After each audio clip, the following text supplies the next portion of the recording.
అకాల వర్షాలు, తుఫాను ప్రభావంతో పంట నష్టపోయిన రైతులకు ఎకరాకు 30,000 రూపాయలు నష్టపరిహారం అందించాలని సిపిఎం రాష్ట్ర కార్యదర్శి వర్గ సభ్యులు, మాజీ ఎమ్మెల్యే జూలకంటి రంగారెడ్డి ప్రభుత్వాన్ని డిమాండ్ చేశారు. గురువారం మిర్యాలగూడ మండలంలోని గూడూరు గ్రామంలో మోంతా తుఫాను దాటికి నేలకొరిగిన వరి పొలాలను ఆయన రైతులతో కలిసి పరిశీలించారు. పంట నష్ట వివరాలను వారిని అడిగి తెలుసుకున్నారు. ఈ సందర్భంగా జూలకంటి రంగారెడ్డి మాట్లాడుతూ అకాల వర్షాలు, తుఫాను దాటికి వరి చేలు నేలకొరిగి రైతులకు తీవ్ర నష్టాన్ని చేకూర్చాయన్నారు. పంట చేతికి వచ్చే సమయంలో తుఫాన్ రైతులను దెబ్బతీసిందని ఆవేదన వ్యక్తం చేశారు. వరి చేలు నేలకొరగడంతో వడ్ల గింజలు తడిచి మొలకలు కూడా వస్తున్నాయని చెప్పారు. ప్రభుత్వం తక్షణమే క్షేత్రస్థాయిలో పరిశీలించి పంట నష్టాన్ని అంచనా వేసి ఎకరాకు 30,000 రూపాయలు నష్టపరిహారం చెల్లించాలని డిమాండ్ చేశారు. పంట పొలాలను పరిశీలించిన వారిలో రైతు సంఘం జిల్లా అధ్యక్షులు వీరేపల్లి వెంకటేశ్వర్లు, మండల కార్యదర్శి రవినాయక్, వ్యవసాయ కార్మిక సంఘం నాయకులు బిల్లుట్ల సైదులు, గిరిజన సంఘం మండల అధ్యక్షులు రవీందర్ నాయక్, సిపిఎం శాఖ కార్యదర్శి సత్యనారాయణ, శ్రీను, మోతిలాల్, రవి, మహేందర్, శేఖర్, శంకర్ తదితరులు పాల్గొన్నారు. నీ కష్టమిది, నీ గర్వమిది, నువ్వు కడుపున పెంచిన బిడ్డ ఇది, నీ గెలుపు ఇది, ప్రతి తలపు ఇది, నువ్వు పుడమితో చేసిన చెలిమీది.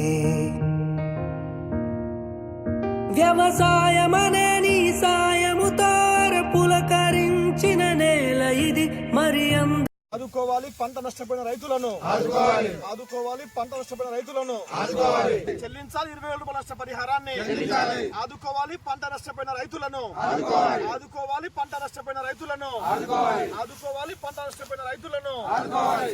ఈ మధ్య కురుస్తున్నటువంటి భారీ వర్షాల వల్ల ఎక్కడికక్కడ వరి పొలాలు మొత్తం కూడా పడిపోయినాయి.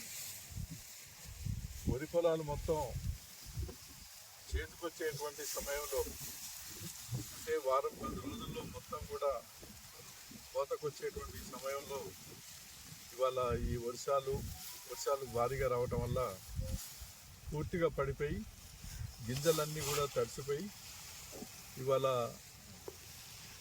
కోయటానికి కూడా వీలైనటువంటి పరిస్థితి. ఒకవేళ కోసినా కూడా ఆ గింజలు గట్టి లేక మొత్తం కూడా నానిపోయి తాళ్ళు వచ్చిందనంటే కొనేటువంటి పరిస్థితి కూడా లేకుండా పోతా ఉంది. ఎకరానికి 25,000 నుంచి 30,000 రూపాయలు వరికి పెట్టుబడి పెట్టుకున్న రైతులు, కౌలు రైతులు ఉన్నారు, చిన్న సన్నకారు రైతులు ఉన్నారు. ఈ డబ్బులు కూడా పెట్టుబడి కింద మరి అప్పులు తీసుకొచ్చి ప్రైవేటు వాళ్ళ దగ్గర అప్పులు తీసుకొచ్చి పెట్టుకోవటం అనేది జరిగింది. రైతులంతా గోడు నేడుస్తూ ఉన్నారు.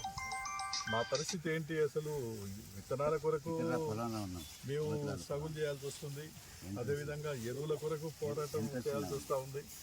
తర్వాత తీరా ఇప్పుడు వరి కోసుకునేటువంటి సమయంలో పూర్తిగా పడిపోయి అమ్ముకుందామంటే కొనే దిక్కులేనటువంటి పరిస్థితి వస్తూ ఉంది. అందుకొరకే ఇవాళ ఎవరు పట్టించుకునే దిక్కు లేదు. కనీసం అధికారులన్నా వచ్చి ఎక్కడెక్కడైతే పంట పొలాలు పడిపోయినాయో అధికారులు వెంటనే, వ్యవసాయ అధికారులు, రెవెన్యూ అధికారులు వచ్చి చూడాలి. ఈ పంటకు మొత్తం కూడా నష్టపరిహారం ఇప్పించడానికి నష్టాన్ని కూడా అంచనా వేసి గవర్నమెంట్కి నివేదిక పంపి ఎకరానికి 20,000 రూపాయలు నష్టపరిహారం ప్రభుత్వం ఇవ్వడానికి సిద్ధం కాకపోతే రైతులు పెద్ద ఎత్తున నష్టపోయేటువంటి పరిస్థితి ఉంది.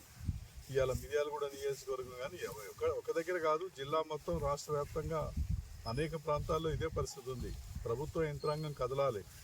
ఇవాళ మంత్రులు, ఎమ్మెల్యేలు అందరూ జూబ్లీ ఎన్నికల సందర్భంగా అక్కడనే తిరుగుతూ ఉంది. జూబ్లీ హిల్స్ ఎన్నికలు వదిలేసి అక్కడ చేయండి. కానీ ఏంటంటే రైతులు కష్టాల్లో ఉన్నప్పుడు రైతుల వైపు చూడాలి కదా. రైతులు నష్టపోతున్నప్పుడు వాళ్లకు ధైర్యం చెప్పి వాళ్ళని ఆదుకోవడానికి ప్రయత్నం చేయాలి.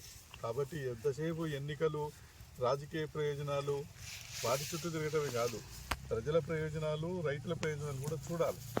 కాబట్టి ఇలా పత్తి రైతులు కానీ, వరి రైతులు కానీ బాగా నష్టపోతారు. కాబట్టి ఎక్కడికక్కడ కదిలి తిరిగి ఈ అంచనా వేసి ఎకరానికి 20,000 రూపాయల చొప్పున రైతులకు నష్టపరిహారం ఇచ్చే విధంగా చర్యలు తీసుకోవాలని ఇవాళ సిపిఎం పార్టీ వైపు నుంచి ప్రభుత్వాన్ని డిమాండ్ చేస్తా ఉన్నాం.